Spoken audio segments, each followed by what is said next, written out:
Bismillahirrahmanirrahim. Assalamualaikum warahmatullahi wabarakatuh. Alhamdulillah wassalatu wassalamu ala Rasulillah Sayyidina wa maulana Muhammad ibni Abdillah wa ala alihi wa sahbihi wa man da'a bi da'watihi wastanna bi sunnatihi ila yaumi liqa'i rabbih wa ba'du. Subhanaka la ilma lana illa ma 'allamtana innaka antal alimul hakim. Rabbi syrah li sadri wa yassir li amri wa hlul 'uqdatam min lisani yafqahu qawli. Yang sama-sama kita hormati para asatiz, tuan-tuan guru, alim ulama, tokoh masyarakat, ketua beserta seluruh pengurus masjid, hadirin hadirat, jamaah fardhu subuh, insyaallah semuanya dimuliakan Allah Subhanahu wa taala. Man shalla subha fi jama'atin, siapa yang salat subuh berjamaah, fa ka'annama shalla laila kullah, dapat pahala seperti sholat sepanjang malam. Kita tak sanggup sholat sepanjang malam. Kalau ada orang Batam sholat sepanjang malam dari isya sampai subuh, dijamin siang ini tumbang.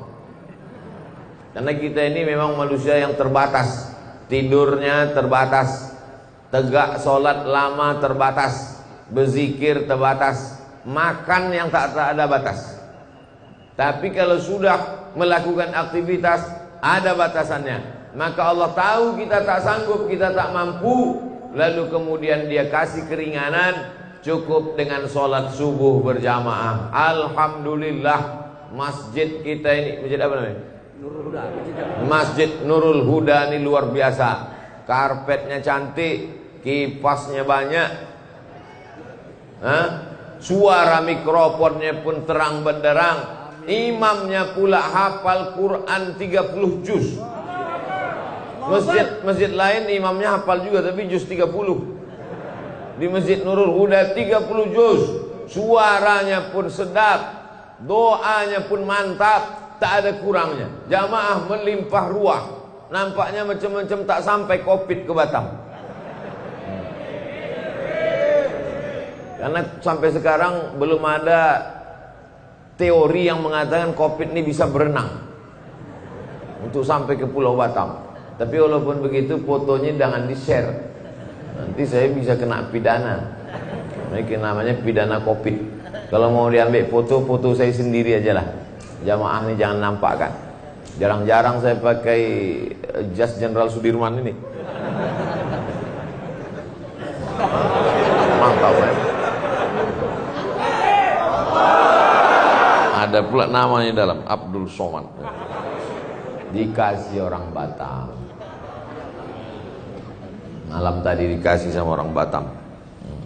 Tahu Bapak Ibu cuman rasanya pakai jasnya? Panas. Saya kan biasa ceramah pakai baju koko aja.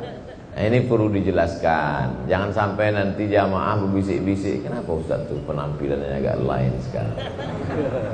Menyenangkan hati orang itu adalah perbuatan yang paling ringan tapi pahalanya besar. Idkhalus surur fi qulubul mu'minin, menyenangkan membahagiakan hati orang. Dikasihnya kita baju, kita pakai bajunya. Kalau Bapak Ibu dikasih orang kain, pakai kainnya. Kalau dikasihnya cincin, pakai cincinnya. Sehingga ketika dipakai, nampaklah kita menghormati, menghargai dia. Aku tengok baju yang ku kasih ke Ustaz itu sekali pun tak apa pakainya. Yang udah dijual ni pula baju itu. Al-hadiah la tuhdah. Hadiah tak boleh dihadiahkan lagi pada orang lain. Bayangkan ada hadiah kita kasih ke orang, dipakainya tak pernah, tiba-tiba dikasihkannya pula ke orang lain, nampak mata kita. Bayangkan sakitnya itu. Nah, Bapak Ibu yang dimuliakan Allah Subhanahu wa taala, membahagiakan orang lain. Bagaimana kalau menyenangkan Allah Subhanahu wa taala? Kalau sudah hati kita senang, apapun akan kita kasih. Betul? Iya, maaf, Batam ini senang betul hatinya dengan kedatangan Ustaz Abdul Somad yang ke-8 tahun. Saya sampai ke Batam ini 2013, sekarang sudah 2021. Ini yang ke-8 tahun saya ke Batam. Walaupun sudah 8 tahun bolak-balik saya datang ke Batam, ada juga orang Batam yang baru pertama kali datang ke pengajian saya. Alhamdulillah, senangnya bisa melihat Ustadz pertama kali. Lalu selama ini kemana aja kau?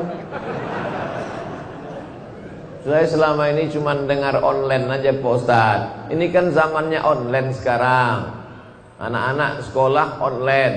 Efek dari online ini apa? Banyaklah anak-anak yang tak mandi pagi, tak gosok gigi. Di atas berjilbab, bawah pakai celana pendek. Karena online semuanya. Maka jangan sampai sholat berjamaah kita pun online. Mesti on time. Mesti tepat waktu. Mesti datang ke masjid.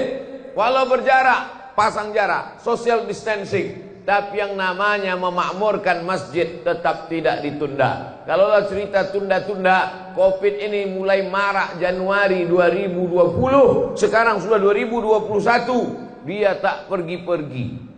Jangan-jangan datang pula Covid, kawannya Covid-20, Covid-21. Maka ibadah inilah yang akan kita bawa menghadap Allah Subhanahu wa ta'ala, terutama sholat subuh berjamaah. Tapi cerita tentang sholat subuh berjamaah di Masjid Nurul Huda ini mubazir. Marilah kita sholat subuh berjamaah, tak ada gunanya. Karena jamaah udah melimpah ruah, macam-macam tak muat masjid ini saya tengok. Ini perlu masjid ini dibesarkan lagi, setuju? Siapa ngisinya? Ada masjid perumahan di salah satu kota tempat saya ceramah. Ada masjid di situ, kecil aja masjidnya. Lalu saya tanya, kenapa masjid ini kecil? Sesuai kebutuhan Pak Ustaz. Besar-besar untuk apa? Tak ada jamaahnya katanya. Jadi kalau kita bangun masjid besar, sesungguhnya bukan untuk sekarang. Manusia ini makin lama makin banyak apa makin sedikit? Makin banyak. Dulu Batam ini 2-3 orang aja isinya. Sekarang melimpah ruah. Maka kita bangun masjid ini besar-besar, sampai 2 lantai ke atas, sampai melimpah keluar. Ini adalah untuk anak cucu kita sampai hari kiamat nanti insyaallah. Sumbangkan tanahnya, wakafkan semennya, berikan tiangnya kokoh, kasih kubahnya yang kuat. Maka insyaallah mati kita, mereka tetap melaksanakan sholat berjamaah subuh, Idul Fitri, Idul Adha, tahajud malam, qiyamul lail, sholat tarawih. Dan puncaknya adalah sholat jenazah.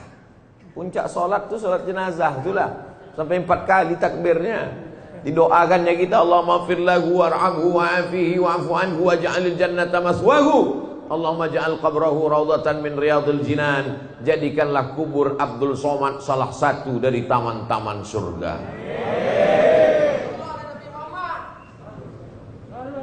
Allahumma salli ala sayyidina Muhammad. Banyak pula selawat ketinggalan. Allahumma salli ala sayyidina Muhammad wa ala ali sayyidina Muhammad. Jadi yang paling penting dalam hidup ini adalah istiqomah sholat berjamaah. Semalam saya dikirim foto oleh kawan saya di WhatsApp. Maaf beribu maaf. Foto yang dikirimnya itu jamaah di depan. Kawan saya ini di shop ketiga. Jamaah di shop pertama. Dia di shop ketiga. Di fotonya jamaah yang di shop pertama itu. Apa kata dia? Aku sedih hatiku. Bisa pula dia di shop 1, aku di shop 3. Saya tengok, biasa aja fotonya. Setelah lama-lama saya tengok, maaf beribu maaf. Rupanya kawan yang di depan ini putus kakinya 1. Putus kakinya, bisa dia di shop pertama. Aku lengkap kakiku, bisa pula aku di shop ketiga. Tak sempurna anggota tubuhnya, tapi sempurna shopnya. Tak sempurna organ badannya, tapi sempurna khusyuknya. Kita ini, apa kita yang sempurna di hadapan Allah? Badan kita sempurna, akal kurang, sekilo kurang seon. Sempurna badan kita, tak sempurna khusyuk kita. Asal sholat terlambat, Yang parahnya Idul Fitri pun masbuk juga. Ilaha illallah Muhammad Rasulullah. Tapi jamaah Masjid Nurul Huda alhamdulillah tak ada yang terlambat. Itu yang berdiri di belakang itu tidak pernah terlambat dia. Cuman dia mau mengasih tempat kepada orang di dalam. Begitulah hebatnya dia menyenangkan hati orang. Kalian kalau mau masuk surga masuklah katanya, masuklah. Aku singgah ke neraka sebentar. Wa qina azabannar. Selamatkan kami dari neraka ya Allah. Amin. Orang yang sholat berjamaah, maka dia amalnya setahun dibalas 27 tahun. Betul apa betul ini? Ada orang sholat berjamaah setahun, amalnya bertambah 27 tahun. Dari mana Ustaz rumusnya 27 tahun? Sholatul jamaati, sholat berjamaah, tafdulu sholatal fadzi, lebih utama daripada sholat sendirian. Bisa ba'in was ishrina darajah, 27 derajat. Subuh 27, zuhur 27, asar 27, maghrib 27, isya 27. Selama setahun, maka bertambah umurnya berarti 27 tahun. Jadi kalau istiqomah dia tahun 2021 ini, sholat berjamaah, bertambah umurnya 27 tahun. Bagaimana dengan orang Batam yang sudah istiqomah selama 10 tahun? Berarti umurnya bertambah 270 tahun. Terjawablah kenapa umat Nabi Muhammad SAW lebih dulu masuk surga daripada umat Nabi Musa, lebih dulu masuk surga daripada umat Nabi Isa. Mereka umurnya panjang, tapi lebih panjang lagi umur kita. Nabi Musa itu meninggal 120 tahun. Kita kalau istiqomah 10 tahun ini 270 tahun. Mana yang lebih panjang, umur umat Nabi Muhammad atau umat Nabi Musa? Umat Nabi Muhammad. Tapi syaratnya harus istiqomah. Kalau istiqomah setahun ini Pak Ustadz 270 tahun. 10 tahun 270 tahun. Lah agak-agak terlambat beberapa kali Pak Ustadz. Insyaallah kita carikan surat dispensasi maaf. Istighfar itulah maaf. Ya, tak ada lain kecuali istighfar. Man lazimal istighfar. Siapa yang memperbanyak istighfar? Astaghfirullahalazim, astaghfirullahalazim, astaghfirullahalazim, astaghfirullahalazim alladzi la ilaha illa huwal hayyul qayyum wa atubu ilaih. Siapa yang memperbanyak istighfar, ja'alallahu lahu min kulli dhiqin makhraja. Kesempitan hidupnya dikasih Allah kelapangan. Hidup ini ada orang hidupnya yang tak pernah sempit hidupnya. Sempit semua hidup orang. Dulu orang berpikir nanti kalau udah selesai kuliah ini tak sempit, makin sempit, tak dapat kerja. Nanti kalau udah dapat kerja ini makin sempit, belum menikah. Nanti kalau udah nikah ini mungkin lapang, makin sempit, tak dapat tunjangan. Nanti kalau sudah punya anak ini mungkin makin lapang, makin sempit. Orang merasa hidupnya sempit. Maka untuk menyelesaikan masalah ini, kata Nabi SAW, banyak-banyak istighfar. Wa ja'alahu min kulli dhiqin makhraja. Setiap kesulitan hidupnya dikasih Allah Subhanahu wa taala makhraja, solusi. Hidup ini tempat masalah, dunia ini tempat ujian. Jadi kalau ada orang heran, aku heranlah Pak Ustaz, kenapa lah hidup ini banyak kali ujiannya? Kau salah masuk tempat. Dunia ini tempat ujian. Jadi kalau ada orang mengeluh, kenapa hidup ini banyak kali ujiannya Pak Ustaz? Karena di sini tempat ujian. Kalau gitu aku masuk liang lahat aja lah Pak Ustaz. Memang tempat ujian lagi. Liang lahat itu tempat pertanyaan, marabbuka, man imamuka, ma kita buka. Dunia adalah tempat ujian, alam barzakh adalah tempat pertanyaan, akhirat adalah tempat titian siratal mustaqim. Maka puncak yang kita inginkan, tempat ketenangan adalah surga jannatul firdaus insyaallah. Amin. Idza sa'altumullaha fas'alul firdaus. Kalau kalian minta surga, mintalah surga jannatul firdaus. Surga yang paling tinggi jannatul firdaus. Insyaallah yang di atas ini semua dapat surga jannatul firdaus. Mereka di atas ini tak apalah agaknya prestasinya. Bisa pula dia lebih tinggi dari kepala kita, bayangkan.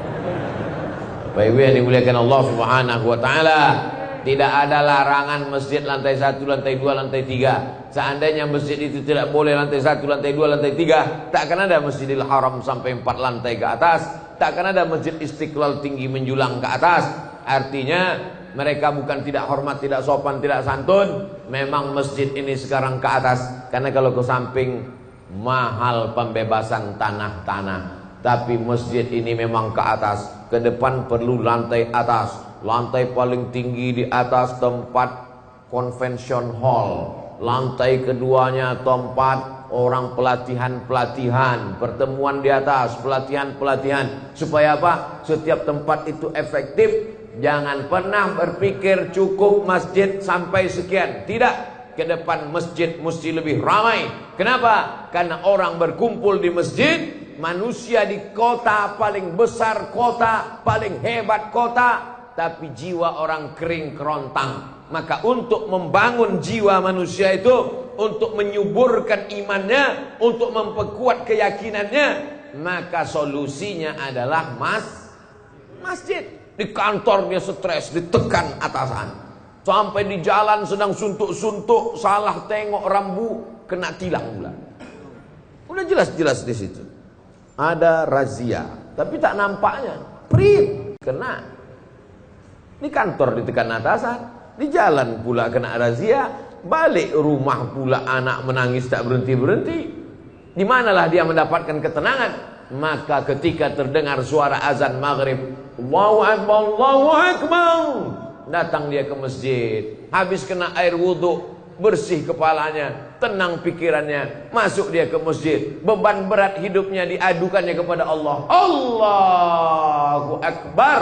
Tak ada yang lebih besar daripada Allah. Besar masalahmu di kantor, mengadu kepada Allah yang maha besar.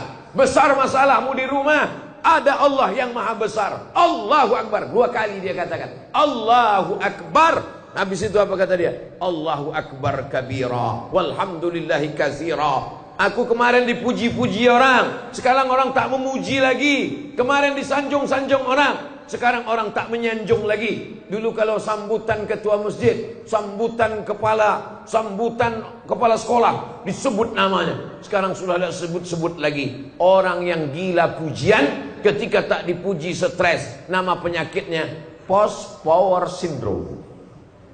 Dulu kalau datang ke masjid disambut orang dengan Tala'al badru alaina. Begitu sudah tak ada jabatan, ditengok orang pun tidak. Ngerasa tak dihormati. Maka Allah mengatakan, jangan kau tersinggung. Allahu Akbar kabira, walhamdulillahi katsira. Yang layak dipuji-puji itu cuma Allah. Walhamdulillahi katsira. Dulu diagungkan orang, dulu disanjung orang, dulu dimuliakan orang. Wa subhanallahi bukratan wa asila. Makanya ketika itu dibaca, bergetar pintu-pintu langit, bergoncang malaikat di atas. Siapa yang mengatakan itu? Nabi Muhammad SAW. Ketika sahabat sedang sholat bersama Nabi, Allahu Akbar, ada sahabat di belakang membaca Allahu Akbar kabira, walhamdulillahi katsira, wa subhanallahi bukratan wa asila. Nabi tak pernah mengajarkan doa itu. Nabi mengajarkan Allahumma ba'id baini wa baina khataayaya kama ba'adta bainal masyriqi wal maghrib. Ya Allah, jauhkanlah antara aku dan dosa-dosaku sebagaimana jauhnya antara timur dan barat. Tiba-tiba selesai sholat, Nabi bertanya, manil qail? Siapa yang membaca doa tadi? Tak pernah doa itu kuajarkan, tak pernah doa itu kubacakan. Tiba-tiba ku dengar ada tadi makmum yang membaca Allahu Akbar kabira, walhamdulillahi katsira, wa subhanallahi bukratan wa asila. Siapa yang membaca? Sahabat pun angkat tangan. Aku ya Rasulullah. Gentleman, mengaku, tidak diam-diam, tidak hanya bersuara lalu menghilang. Aku yang membaca itu ya Rasulullah. Kata Nabi, futihat abwaabus sama, terbuka pintu-pintu langit karena doa yang kau baca. Hadis ini diriwayatkan oleh sahabat Nabi Abdullah bin Umar bin Khattab, anak Umar bin Khattab. Sejak mendengar doa itu, aku tak pernah meninggalkannya walau sekalipun. Allahu Akbar kabira, walhamdulillahi katsira, wa subhanallahi bukratan wa asila. Saya yakin 90% jamaah masjid ini bacaan iftitahnya Allahu Akbar kabira. Betul? Kita bacanya dari kecil, saking kan hafalnya sudah, tak ingat kita entah kapan kita bacanya. Lajunya kalah Valentino Rossi. Allahu Akbar kabira, selesai. Salat adalah perenungan, salat adalah khusyuk, salat adalah kesadaran bahwa kita sadar kita sedang berhadapan dengan Dia, bukan berhadapan dengan tiang, bukan berhadapan dengan dinding.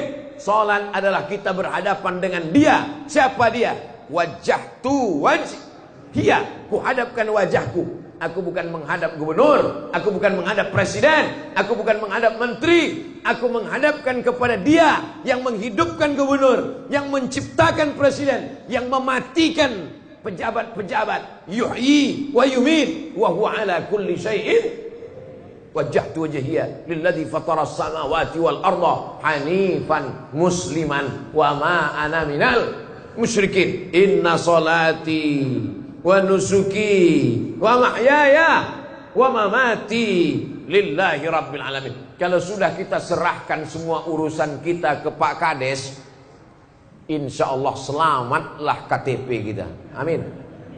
Kalau sudah kita uruskan semuanya ke Pak RT, ke Pak RW, ke Pak Wali, insya Allah selamat. Kalau orang begitu yakin urusannya diurus dari mulai RT, RW, Kades, Kadus, Wali Kota, Gubernur, kenapa dia ragu kalau urusannya diserahnya kepada Allah Subhanahu wa ta'ala? Orang yang bingung dengan urusan dia, padahal sudah diuruskannya kepada Allah. Orang yang bingung dengan urusan dunia, padahal sudah diserahkannya kepada Allah.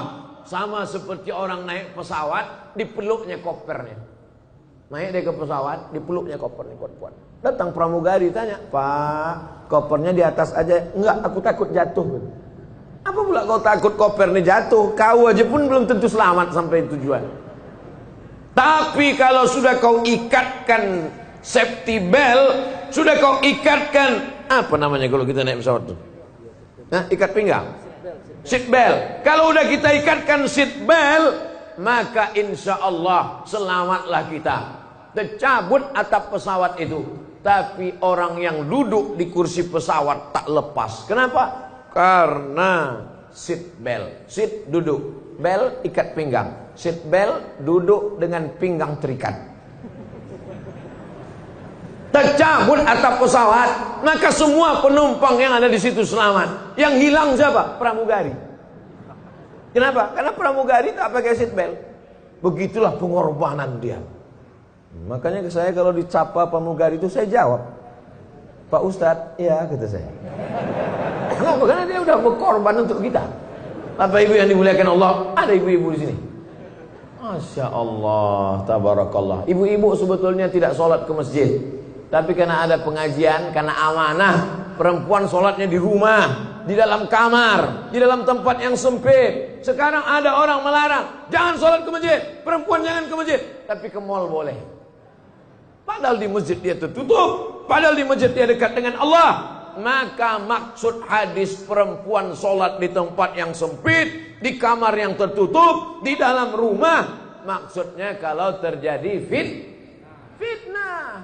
Di Palestina tak boleh sholat perempuan di masjid. Nanti ditangkap oleh tentara Israel, diperkosa. Ketika terjadi konflik yang ada di Bosnia, ketika di Rohingya, ketika di Suriah, di Irak, terjadi konflik antar kelompok masyarakat, ditangkap oleh ISIS, na'udzubillah, maka perempuan. Tapi di Batam, ibu-ibu di masjid nih, kalau pulang ada tentara Israel di luar, tak ada, aman, damai, tenang, dengan tetap menjaga protokol kesehatan, cuci tangan, jaga jarak, pakai masker.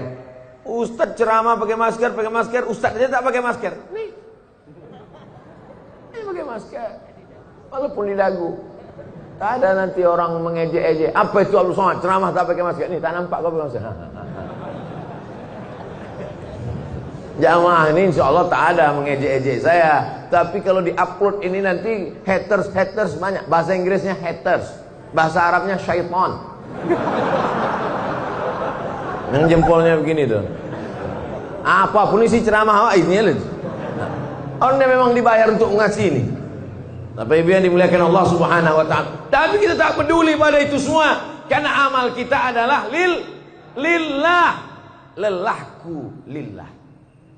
Tak ada lelahnya kalau karena Allah. Tapi kalau karena manusia, capek kita beribadah nih kalau karena manusia. Ustadz kita imam, hafal Quran, dibacanya ayat sampai 1 halaman, mantap sudah. Apa kata manusia? Panjang kali ayatnya. Dibaca pula pendek, Yasin, Allahu Akbar. Apa kata makmum? Kok bisa dia jadi imam ya? Hidup nih kalau kita ikut cakap manusia, capek kita. Betul? Yakin kata Allah, benar kata Rasulullah, benar kata ulama, jalankan. Kalau saya ikut komen orang, oh capek. Ustaz kalau ceramah jangan kuat-kuat lah, bergetar hatiku ketika melihat wajahmu. Dah habis itu Ustaz pun slow-slow. Jamaah sekalian, marilah kita mendekatkan kepada Allah. Ustaz kok slow kali macam bencong katanya. Yakini bahwa itu benar, tidak melanggar aturan pemerintah, mengikuti sunnah Rasulullah. Sir ala barakatillah. Begitu kata guru-guru kami dulu. Sir ala barakatillah. Sir artinya berjalanlah ala barakatillah. Insya Allah hidupmu akan diberkahi oleh Allah Subhanahu wa ta'ala. Khairul umur, sebaik-baik manusia, sehebat-hebat manusia, kata doa Nabi, Allahumma barik li ummati fi bukuriha. Berikan berkah pada umatku ini di waktu pagi. Bukur pagi, bukratan pagi, bukratan wa asila pagi dan petang. Wa subhanallahi bukratan wa asila pagi dan petang. Bukrah artinya pagi, bukrah besok pagi, bukur pagi, bukur pada waktu pagi. Berkahi umatku ini pada waktu paginya. Siapa nama anak kau? Bukratan wa asila. Kenapa begitu? Yang satu lahir pagi, satu lahir petang. Ya Allah, berkahi umatku ini pada waktu paginya. Artinya apa? Siapa yang bangunnya paling pagi, itulah hidupnya paling berkah. Sekarang di dunia internasional, di Asia Tenggara ini, Asia Tenggara, Thailand, Singapura, Malaysia, Brunei Darussalam, Indonesia, Filipina, setelah diteliti, ternyata yang paling cepat bangun paginya, itulah yang di seberang Batam, Singapura. Mau Islam, mau tak Islam, asalkan dijalankannya sunnah Nabi Muhammad SAW. Siapa yang paling awal bangun paginya, maka dialah yang paling maju. Singapura itu maju karena mengikuti sunnah Rasulullah SAW. Paling awal bangun pagi, belum lagi azan subuh, udah bangun orang Singapura. Orang kita disatukannya duha sama subuh. Saya jadi dewan juri musabaqah tilawatil Quran, tinggal di hotel di samping pantai. Sholatlah kami ke Masjid Agung. Nama daerah tak usah sebutkan, menjaga kode etik jurnalistik. Sholat subuh dari hotel ke masjid, kiri kanan kedai kopi buka. Hebat, cepat betul kedai kopi ini buka. Belum azan masjid kedai kopi dah buka. Harus tengok isi kedai kopi. Ayah, cincai-cincai lah. Yang minum kopi orang kita, yang pernah kedai kopi, ketika dia kaya duitnya banyak marah. Ngapa ini? Padahal dia lebih awal bangun. Prinsipnya jangan sampai rezeki dipatok ayam. Orang kita udah dipatok ayam, terkam kucing, diambil tikus, habis. Apa pun tak dapat lagi. Padahal yang punya hadis siapa? Nabi Muhammad SAW. Manusia ini ciptaan Allah. Dunia ini punya Allah. Kalau mau maju ikuti aturan. Apa pula aturan setan? Dunia punya Allah, manusia ciptaan Allah. Mau hidup diikuti aturan setan, maka kita ini adalah hamba Allah. Apa kitabnya? Al-Quran. Siapa contoh teladannya? Muhammad SAW. Siapa teknisinya? Kalau kita punya TV, kalau kita punya mesin, kalau kita punya barang, kita beli ke pabrik, ada juklaknya, ada katalognya. Apa katalog hidup ini? Quran. Siapa model contohnya? Nabi Muhammad. Nabi tak ada lagi sekarang. Lalu siapa kita ikut? Al-ulama warasatul anbiya. Ikuti para ulama. Ulama yang macam mana? Ulama yang takut kepada Allah Subhanahu wa ta'ala. Karena kata Allah dalam Quran, innama yakhshallaha, yang takut kepada Allah min ibadihil ulama. Ulama lah yang takut kepada Allah Subhanahu wa ta'ala. Walaupun dia ahli fisika, walaupun dia ahli biologi, walaupun dia ahli matematika, kalau dalam hatinya takut kepada Allah, maka sesungguhnya dia ulama. Ulama artinya berilmu. Anak-anak kita mesti berilmu, tapi dengan ilmunya itu dia takut kepada Allah. Bukan dengan ilmunya itu dia buat pesawat canggih, tapi justru melupakan Allah. Dengan ilmunya itu dia buat TV mantap, tapi isinya melalaikan kepada Allah. Kemarin sore saya dikirim video tentang orang koma di rumah sakit. Menangislah suami sama anaknya, macam mana lah menyadarkan istriku ini biar supaya dia bangun dari komanya. Datang anaknya, papa, gimana caranya mama biar sadar ya? Gimana? Kita buatkan video TikTok. Karena dulu dia suka TikTok. Ini kalau kita buatkan video dia sadar. Itulah yang sekarang jadi tontonan orang. Bayangkan, mau menyadarkan dari koma pun mau dibuatkan TikTok. Nah, habis kiamat dari dunia ini. Lama saya menengok ini. Mau saya hempaskan handphone tuh. Ingat saya banyak WA di dalam, tak jadi. Bagaimana cara menyelamatkannya ini? Kalau tidak kita bawa umat ini ke dalam masjid. Dari maghrib ke isya, jangan lagi ada TV, jangan lagi ada handphone. Tutup laptop, tutup shutdown komputer, masuk ke dalam masjid. Maghrib ke isya. Kita tiru pengajian, jadwal pengajian di Malaysia. Saya kalau ke Malaysia dulu sebelum Covid, setahun 2 kali. Itu pengajiannya di Malaysia tuh ngaji tak lama-lama, pendek aja. Dari maghrib ke isya 45 menit. Habis itu sholat isya. Selesai sholat isya, yang mau pulang silakan pulang. Yang mau bertahan di masjid, soal jawab. Ditulis di depan, mereka pakai meja, mejanya tinggi. Lalu ada tulisan bawah, Anda bertanya, Ustadz menjawab. Number, WhatsApp number. Nah, tulis semua. Jadi langsung dia tanya. Tak banyak-banyak, pengajian pendek aja mengaji. Yang lama makannya banyak. Setiap masjid ada dapurnya, dapur umum. Jadi masjid tidak membeli nasi. Jadi masjid tidak membeli nasi dari orang yang memasak nasi tak ke masjid. Masjid dimasak oleh orang masjid. Nasi dimasak oleh orang masjid. Ketika memasak dia berwudu, ketika memasak dia bersolawat, ketika memasak kencingnya berbasuh. Sehingga orang yang memakan itu ada rahmat dan barokahnya. Masjid ini ada dapurnya. Buatkan dapurnya. Sehingga kita, oh kalau begitu apalah guna nanti catering Pak Ustadz. Bagus. Kalau membeli catering kepada jamaah. Sehingga duitnya itu berputar di antara jamaah. Kalau duit dia banyak, dia akan bersedekah. Kalau duit dia banyak, dia akan belikan karpet masjid. Belikanlah uang kita kepada jamaah yang kira-kira kalau duit jamaah itu banyak akan balik juga ke masjid. Setuju? Itulah yang membuat orang marah kepada Abdul Somad ini. Abdul Somad cerita tentang duit, Abdul Somad cerita tentang politik. Karena memang di mana-mana ceramah saya itu isinya 3. Perbaiki pendidikan, pengajian di masjid berkualitas. Perbaiki ekonomi, belanja kepada jamaah supaya duitnya berputar antara jamaah. Tahu ada jamaah yang punya penyewaan mobil, sewa mobil dia. Tahu antara jamaah ada yang punya laundry, pakai laundry dia. Tahu di antara jamaah ada yang jual buah, beli buah dia. Tahu jamaah ada yang jual tanah, kabarnya kau jual tanah. Iya. Tanah siapa yang kau jual? Entah, aku tak tahu tanah siapa. Bapak Ibu yang dimuliakan Allah Subhanahu wa taala. Masjid menjadi sentral tempat berkumpul. Ada orang yang sangat kaya, bingung mau kemana lah aku campakkan duitku ini Pak Ustaz. Bingung aku Pak Ustaz. Ada pula satu lagi jamaah yang sangat susah. Tak tahu dia kemana mau mengadukan kesusahannya. Yang menawarkan duit pinjaman cuman rentenir, lintah darat. Semua yang di laut-laut ini kalau sudah naik ke darat jahat semuanya. Contohnya lintah darat dan buaya darat.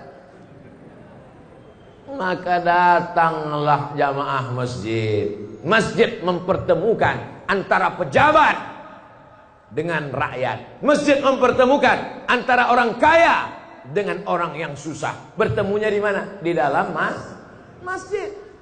Itu siapa tuh? Kawan ayah. Ayah jumpanya di mana dulu?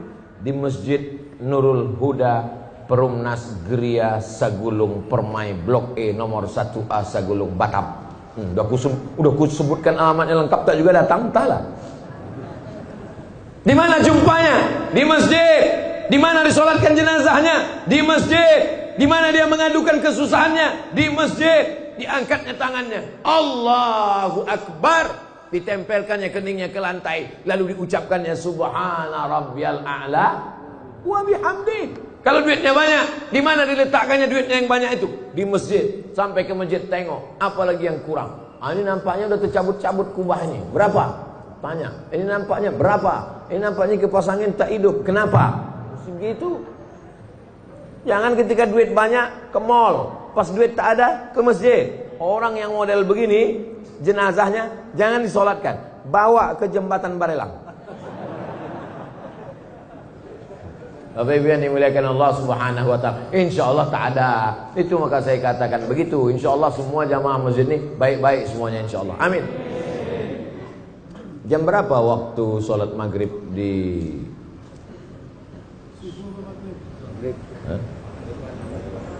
Saya kadang tak percaya sama orang, lebih percaya sama Google. Waktu sholat Batam, waktu sholat Batam maghrib jam 6.14. Sekarang jam 6 matahari terbit. Pas matahari terbit tak boleh sholat karena waktu tanduk setan. Waktu terbit matahari itu bulat, datang setan bertanduk.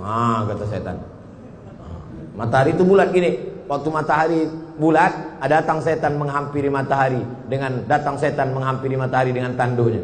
Kata. Jadi kalau ada nanti jumpa, mana tahu calon menantu bapak, apa kabar pak? Katanya, sehat setan. Ini matahari bulat, habis itu keluar tanduknya. Berapa lama? Setinggi tombak. Setelah diukur menurut ilmu astronomi, setinggi tombak itu 12 menit. Jadi jam 6 lewat 14, genapkanlah 15. Sebetulnya 12, tapi karena kita udah lama berkawan, 15 saja lah. Pas jam 6.15 barulah boleh sholat sunat isyraq. Usolli sunnatal isyraq raka'ataini lillahi ta'ala. Jadi pengajian subuh itu kapan stopnya? Pengajian maghrib, dari maghrib ke isya 45 menit. Senin malam Selasa akidah, wujud, qidam, baqa, mukhalafatul awadis, qiyamu bin nafsi, wahdaniyah, qudrat, iradat, ilmun, hayat, sama, basar, kalam, tentang Allah, tentang malaikat, tentang azab kubur, tentang akhirat, tentang hisab, tentang Quran. Malam Selasa tafsir surat Yasin. Kenapa tafsir surat Yasin? Karena mau pindah rumah baca Yasin, mau nikah baca Yasin, tahlilan baca Yasin, mengusir hantu jembalang tanah Yasin. Tapi arti Yasin pun tak tahu. Yasin, apa arti Yasin? Lakiku. Nama laki dia Muhammad Yasin. Tafsir surat Yasin, tafsir surat-surat pendek, tafsir Wadduha, tafsir Alam Nasrah, tafsir Qul Huwallah. Supaya apa? Supaya waktu sholat paham apa yang dibaca. Tak usah kaji-kaji tafsir tak tentu arah. Ini tafsir, kau ngaji tafsir apa tadi? Tafsir mimpi. Mimpi aja sekarang orang banyak takut. Mimpi aja dilaporkan ke polisi sekarang. 3. Hadis-hadis pendek, hadis arba'in. Itulah yang kita kaji. Streaming itu namanya pengajian matan arba'in, Imam Nawawi namanya. Akidah udah, tafsir udah, hadis udah, apalagi fikih, belajar tentang halal, haram, makruh, mubah, syarat, rukun, wajib, sunat, sunat muakkad. Nanti sekali-sekali 6 bulan sekali baru datang Abdul Somad tablik akbar, pengajian umum, tapi mesti ada pengajian khusus. Jangan anggap pengajian umum ini dianggap ilmu. Belum, ini bukan ilmu, ini hanya membangkitkan semangat. Pengajian khusus mesti ada. Undang imam tadi ke rumah. Pak Imam, ada yang mau kubicarakan 4 mata ini Pak Imam. Kata Pak Imam, jangan kan 4, 3 pun bisa. Apa mau kau kata? Apa bilang sekarang. Aku malu Pak Imam. Apa malu Bapak? Anakku yang SD itu sudah hafal 1 juz. 1 juz itu iya. Terus apa masalahnya? Setiap dia pulang sekolah, dia mau ngulangkan hafalannya. Terus aku belum bisa iqra. Jadi selama ini cuma apa? Selama ini aku pura-pura ngangguk aja lah. Jadi aku mau belajar baca Quran sama Pak Imam. Tapi syaratnya kita berdua aja Pak Ustadz. Istriku sama anakku jangan tahu. Oke. Belajar tahsin sama Pak Imam. Dari mulai iqra 1, iqra 2. Nanti kalau anaknya nanya, Papa udah berapa? Papa udah 4. 4 juz Pak, jangan kau tanya-tanya. Maksudnya iqra 4. Belajar baca Quran. Tidak ada batasan ilmu dalam Islam. Tidak ada itu S1 22, S2 25, S3 27. Itu aturan barat. Dalam Islam menuntut ilmu minal mahdi ilal lahdi. Sampai liang lahat. Sampai orang mau mati di liang lahat pun ditalqinkan la ilaha illallah. Bahkan sudah mati pun talqin itu ada 2. Ada talqin ketika sakratul maut mau mati, ada talqin ketika sudah dikuburkan. Di Batam orang mati sudah dikubur masih ada baca talqin. Banyak yang tak menengok jenazah nampaknya ini. Nampaknya jenazah di Batam main hanyutkan aja. Masih dikubur kan? Dikubur. Setelah dikubur itu dibacakan talqin. Hai fulan bin fulan, kalau datang malaikat maut bertanya kepada engkau, man rabbuka, katakan Allah. Man nabiyuka, katakan Nabi Muhammad SAW. Ma imamuka, katakan Al-Quran. Ma kitabuka, katakan Al-Quran. Siapa saudaramu, katakan saudaraku orang-orang beriman. Kenapa lagi disampaikan itu padahal dia sudah mati, meninggal dunia? Begitulah maknanya dua talqin itu. Pertama mendoakan dia, yang kedua ini jamaah hatinya sedang lembut karena tetangganya baru meninggal. Ini jamaah hatinya sedang lunak karena ayahnya baru mati, karena emaknya baru wafat. Mumpung hatinya sedang lembut, diceramahilah sama ustaz. Jangan mengubur orang macam mengubur kucing. Gali tanah kubur, dah. Tak didoakan, sudah putus. Tak didoakan Pak, sudah putus. Kalaulah putus amal orang hidup kepada orang mati, ngapain ada sholat jenazah? Betul? Nanti kalau ada orang mengatakan jangan doakan, udah putus. Nanti kalau dia mati, tak usah sholatkan.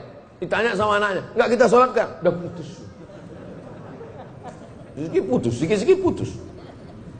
Itulah tausiah kita pada subuh ini. Sebelum jam 6.15 kita jawab pertanyaan-pertanyaan berikut. Assalamualaikum Ustaz Abdul Somad. Waalaikumsalam. Di akhir zaman umat Islam akan terpecah menjadi 73 golongan. Yang akan masuk surga hanya satu golongan. Golongan mana tuh Pak Ustaz? Golongan saya lah. Apakah kita berada di sini termasuk golongan itu Pak Ustaz? Udahlah kau bangun subuh, mandi kedinginan, jalan kaki ke Masjid Nurul Huda, pengajian, sholat subuh berjamaah, ragu pula masuk surga. Ada orang yang tak mandi wajib, tidak bersedekah, tidak sholat, yakin masuk surga. Kau udahlah mandi, bersunat, sholat, puasa, ragu pula masuk surga. Jadi sebetulnya apa yang membuat umat Islam ini ragu masuk surga? Man qala la ilaha illallah Muhammadur Rasulullah dakhalal jannah. Siapa yang mengatakan la ilaha illallah Muhammadur Rasulullah pasti masuk surga. Yakin apa tak yakin? Percaya apa tak percaya? Sataftariqu ummati ala iftaraqatil yahud ala 71 firqah. Yahudi terpecah 71 golongan. Iftaraqatin nasara ala 72 firqah. Nasrani terpecah 72 golongan. Iftaraqat ummati ala 73 firqah. Umatku terpecah 73 golongan. Yahudi 71, Nasrani 72, orang Islam 73. 71, 72, 73 ini bukan angka nominal, tapi angka jumlah menunjukkan bahwa perpecahan umat Islam lebih banyak daripada Yahudi dan Nasrani. Bukan angka nominal. Setelah dihitung-hitung ternyata Yahudi lebih dari 71. Ternyata Nasrani lebih dari 72. Ternyata umat Islam lebih dari 73. Adin, bang, abang sayang tak sama adik? Sayanglah Adinda. Siap abang nunggu adik semester 7. 1000 tahun kan ku nanti. 1000 tahun itu angka nominal atau makna kiasan? Kiasan. Mana pula ada orang Batam umur 1000 tahun? 40 aja bengek. Arti 1000 tahun itu artinya makna kiasan. Begitu juga dengan 71 Yahudi, 72 Nasrani, 73 Islam. Bukan angka nominal. Jangan nanti dihitungnya umat Islam 73, NU, Muhammadiyah, Perti, Persis, Nahdlatul Watan, Al-Wasliyah, FPI, GP Ansor, dihitungnya semua. Habis itu baru ditinggal. Mana yang masuk surga itu ya? Tengoknya, oh ini yang masuk surga. Apa kelompok apa nih? Sahabat UAS. Bukan begitu cara berpikirnya. Bahwa kita terpecah lebih banyak dari Yahudi, lebih banyak dari Nasrani, lebih banyak daripada Yahudi. Lalu kemudian mereka bertanya, lalu di antara yang banyak itu siapalah yang masuk surga itu ya Rasulullah? Apa kata Nabi? Ma ana alaihi wa ashabi. Orang yang mengikut aku dan seperti sahabat-sahabatku. Nabi sholat subuh, kita sholat subuh. Nabi memakmurkan masjid, kita makmurkan masjid. Nabi ahlus sunnah, Nabi berpegang kepada sunnah karena dia sumber sunnah, sunnah dari Allah. Kita mengamalkan sunnah. Nabi mengajarkan berjamaah, kita berjamaah. Maka kita adalah kelompok yang selamat karena ahlus sunnah wal jamaah. Jabariyah sesat, Syiah sesat, Khawarij sesat, Murji'ah sesat, Qadariyah sesat, Mu'tazilah sesat. Maka semua mesti kembali kepada akidah ahlus sunnah wal jamaah. Sunnah bangun waktu pagi, kita bangun. Sunnah jalan kaki ke masjid, kita datang. Sunnah solat berjamaah. Sunnah berzikir habis solat subuh sampai terbit matahari. Sunnah. Maka ikuti amalan-amalan sunnah, kau akan tahu mana yang sesat, mana yang tidak. Tadi malam pulang dari masjid pengajian, mau pulang ke penginapan, sampai di tengah jalan, apa kata tim yang ada di belakang? Oh, ini kita salah ini kita salah jalan, mestinya ke sana. Kenapa dia tahu ini salah jalan? Karena dia tahu jalan. Orang Pekanbaru yang ada di dalam itu tak tahu jalan, slow aja. Siapa itu? Abdul Somad. Tak tahu saya jalan di Batam nih. Walaupun udah 8 tahun saya ke Batam, tak tahu saya jalan di Batam. La yadurrukum man dhalla idza tadaitum. Kalau kau tahu jalan, maka tak ada yang bisa menyesatkanmu. Berilmu, pahami Quran, pahami sunnah, ikuti ulama. 7.000 orang pun mau menyesatkanmu, kau tak akan sesat insyaallah. Berpegang dalam la ilaha illallah Muhammadur Rasulullah. Itu pemahaman tentang hadis 71, 72, 73. Kita ahlu sunnah wal jamaah selamat sampai hari kiamat. Yakin itu. Jangan nanti waktu di masjid yakin, keluar dari masjid galau lagi. Datang saya 6 bulan lagi, itu lagi pertanyaan.